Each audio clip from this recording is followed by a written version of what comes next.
राधे राधे महाराज जी। महाराज जी, अभी कुछ दिन पहले आपने एकांतिक में बताया था कि जब प्रारंभिक अवस्था में आपकी दोनों किडनी खराब हुई, ऐसा पता चला तो आपको आश्रम से निकाल दिया गया और कहा गया कि हम तुम्हारे ठेकेदार हैं। आपने उसी समय अपना सामान उठाया और आश्रम से निकल गए। महाराज जी, वहां से निकलने के बाद आपने क्या किया और आपके जीवन का संघर्ष क्या? हम राधा वल्लभ जी गए और राधा वल्लभ जी से बात की कि कहाँ रहे, क्या करें।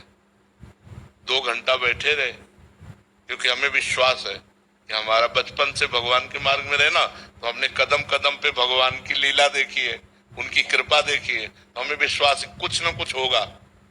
अगर उन्होंने निकाला है तो किसी न किसी रूप में वो हमारी व्यवस्था करेंगे। अब वृंदावन में हमारा किसी से परिचय नहीं था। 2 घंटा बैठे रहे, आरती हो गई ठाकुर जी की, कोई न संकेत मिला न कोई बात की, तो झोला टांगा बाहर निकले कि फुटपाथ में पड़े रहेंगे। जो ही निकले तो एक संत मिले, तो ऐसे ही राधे राधे करते। तो उनका कहाँ झोला टांगे जा रहे हो, तो बताया। अरे बोले चलो ना, हमारे पास एक कमरा एक्स्ट्रा है। तो काली दह में उन्होंने कमरे में रखा। फिर कुछ दिन हुए तो गोस्वामी जी मिले जो राधा वल्लभ जी के हैं। तो उन्होंने कहा कि बाबा आजकल कहाँ रहते हो? तो हमने कहा पाठक बाबा अपने कमरे। आ जाओ ना हितधाम, कुटिया खाली है। बस हितधाम आ गए। तो हमारा जीवन का जो मोड़ हुआ वो हितधाम से हुआ। जो जीवन का हमारा परिवर्तन हुआ वो हितधाम से हुआ।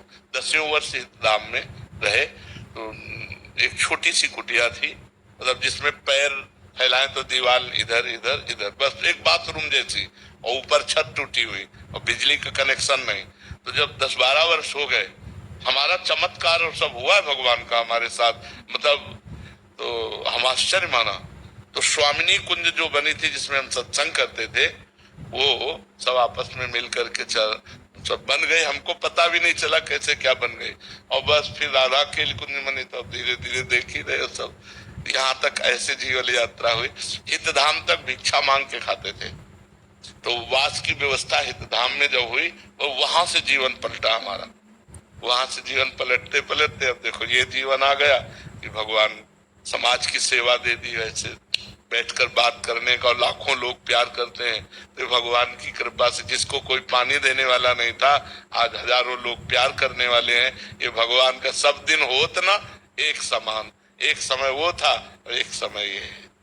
प्रभु, एक छोटा सा प्रश्न है कि जैसे मैं गृहस्थ हूँ, संसार के सारे काम करता हूँ, भजन भी कभी होता है कभी उतना नहीं होता, तो हमेशा ये थोड़ा सा डर लगा रहता है कि कहीं माया एकदम से गिरा ना दे। हाँ, अगर आप समय को समर्पित करते रहे, जैसे 8 से 9 बजे तक आपने जो भी किया उस कर्म को, और 8 से 9 बजे तक के समय को भगवान को समर्पित करते रहे, तो भगवत समर्पण कर्म से आपकी बुद्धि पवित्र होकर भगवान में लग जाएगी।